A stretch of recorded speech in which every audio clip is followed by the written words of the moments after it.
നമസ്കാരം. വേദാംഗ ജ്യോതിഷത്തിലെ അമൂല്യമായ അറിവുകളും ആധ്യാത്മിക ജ്ഞാന ഉപദേശങ്ങളും പകർന്നു തരുന്ന പ്രശാന്തം ആസ്ട്രോ ചാനലിലേക്ക് ഏവർക്കും സ്വാഗതം. ഈ ചാനൽ ഇതുവരെയും സബ്സ്ക്രൈബ് ചെയ്യാത്തവർ ഇപ്പോൾ തന്നെ സബ്സ്ക്രൈബ് ചെയ്യുക. നോട്ടിഫിക്കേഷൻ ലഭിക്കുന്നതിനായി ബെൽ ബട്ടൺ അമർത്തുമല്ലോ. ഒപ്പം ചാനൽ ലൈക്ക് ചെയ്യുക, ഷെയർ ചെയ്യുക, കമൻറ്റ് ചെയ്യുക. കൊല്ലവർഷം 1199 എടവ സംക്രമം ആയില്യം നക്ഷത്രത്തിലാണ്.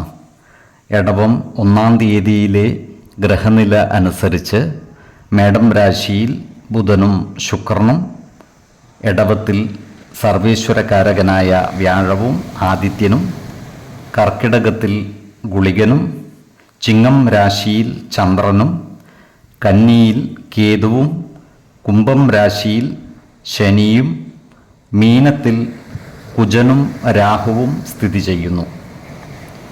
ചതയം നക്ഷത്രത്തിൽ ജനിച്ചവർക്ക് എടവമാസം പൊതുവെ ഗുണഫലങ്ങൾ കൂടിയിരിക്കും. ഈ നക്ഷത്രക്കാർക്ക് കർമ്മ മേഖലകളിൽ കാര്യങ്ങൾ അനുകൂലമായി വരുന്നതാണ്. വാഹനങ്ങളുമായി ബന്ധപ്പെട്ട് പ്രവർത്തിക്കുന്ന ഈ നക്ഷത്രക്കാർക്ക് വരുമാന വർധനവ് ഉണ്ടാകുന്നതാണ്. വാഹനങ്ങൾ റിപ്പയർ ചെയ്യുന്നവർക്കും വാഹനങ്ങൾ വാടകയ്ക്ക് നൽകുന്നവർക്കും സാമ്പത്തിക നേട്ടം ഉണ്ടാകുന്നതാണ്.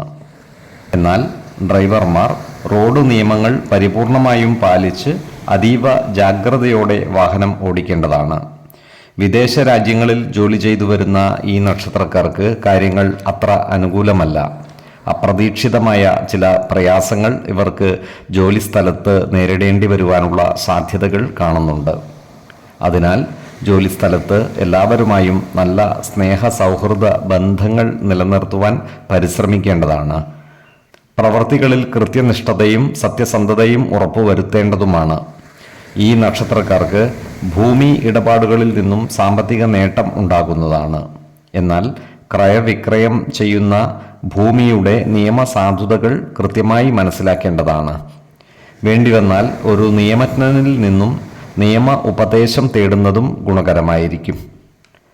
ഭവന നിർമ്മാണത്തിനും മറ്റും ഭൂമി വാങ്ങുമ്പോൾ വിശ്വാസികളായവർക്ക് വാസ്തു പരിശോധന നടത്താവുന്നതാണ്.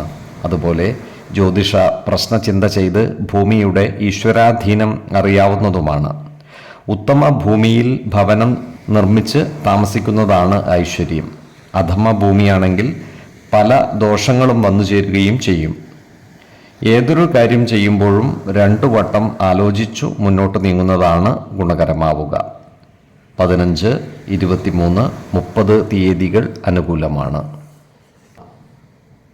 ഈ നക്ഷത്രക്കാർ ജനിച്ച സമയത്തെ അടിസ്ഥാനമാക്കിയുള്ള ജാതകത്തിലെ ലഗ്ന രാശിയുടെയും ലഗ്ന അധിപന്റെയും സ്ഥിതിയും ശുഭ പാപ ഭാവങ്ങളുടെ സ്ഥിതിയും ഓരോ രാശിയിലെയും ഗ്രഹങ്ങളുടെ സ്ഥിതിയും അനുസരിച്ച് ഇവരുടെ പൊതുഫലത്തിൽ ഏറ്റക്കുറച്ചിലുകൾ ഉണ്ടാകുവാനിടയുണ്ട്. കുടുംബ ദേവതകളെയും ഇഷ്ട ദേവതകളെയും ഉപാസിക്കുന്നത് ഇവർക്ക് ആയുരാരോഗ്യ സൗഖ്യമേകും. ഇഷ്ടദേവതാ മന്ത്രം 108 തവണ ദിനംതോറും ലിഖിത ജപം ചെയ്തു വരുന്നത് ഇവർക്ക് സർവ ഐശ്വര്യങ്ങളുമേകും. നല്ല വ്യക്തി സാധനകളോടെയും ഉപാസനകളോടെയും മുന്നേറിയാൽ സർവേശ്വരാനുഗ്രഹത്താൽ ഇവരുടെ സർവകാര്യങ്ങളും മംഗളകരമാകും. നന്ദി, നമസ്കാരം. ജ്യോതിഷരത്നം പ്രശാന്ത് കണ്ണോം.